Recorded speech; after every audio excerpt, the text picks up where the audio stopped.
রেমালের প্রভাব ভোর থেকে টানা বৃষ্টিতে চরম বিপাকে পড়ে রাজধানীর কর্মজীবী মানুষ ও স্কুল কলেজের বিশ্ববিদ্যালয়গামী শিক্ষার্থীরা। কেউ ছাতা, কেউ বা রেইনকোট পরিধান করে বের হলেও সবাইকে কম বেশি ভিজতে হয়েছে বৃষ্টিতে। এমন বৃষ্টি আরও 2-1 দিন থাকতে পারে বলে জানিয়েছে আবহাওয়া অধিদপ্তর। তাইফুর রহমান তুহিনের প্রতিবেদন। প্রবল ঘূর্ণিঝড় রেমাল দেশের উপকূলীয় অঞ্চলে তাণ্ডব চালিয়েছে রাতভর। এতে জানমালের ব্যাপক ক্ষয়ক্ষতি হয়েছে। রেমালের প্রভাব পড়েছে রাজধানীতেও। ভোর থেকেই থেমে থেমে দমকা বাতাসের সঙ্গে হালকা থেকে মাঝারি বৃষ্টি হয়, যা দুর্ভোগে ফেলে নগরবাসীকে।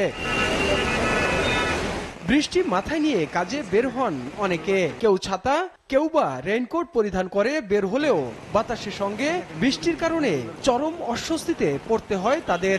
খুবই ভোগান্তি লাগতেছে, খুব কষ্ট করে বিজয়নগর এখান থেকে একটা গাড়িতে উঠলাম, গাড়িতে ওঠার পরে আবার এখানে আসলাম, আবার কিছুক্ষণ দাঁড়িয়ে নিলাম। খুবই প্রচন্ড বৃষ্টি হচ্ছে, থামার মতো না। কর্ম না করলে চলাচলের কোনো উপায় নাই।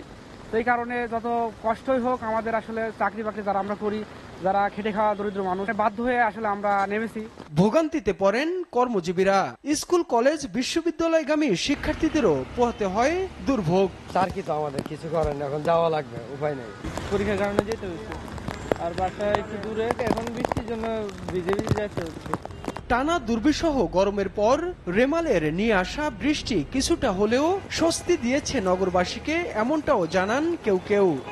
ভালোই লাগছে ওয়েদার, কিন্তু বিপদগ্রস্ত না হলে হলো মানুষ। ঘূর্ণিঝড় রেমালের প্রভাবে চলমান বৃষ্টি আরও 2-1 দিন থাকতে পারে বলে জানিয়েছে আবহাওয়া অফিস।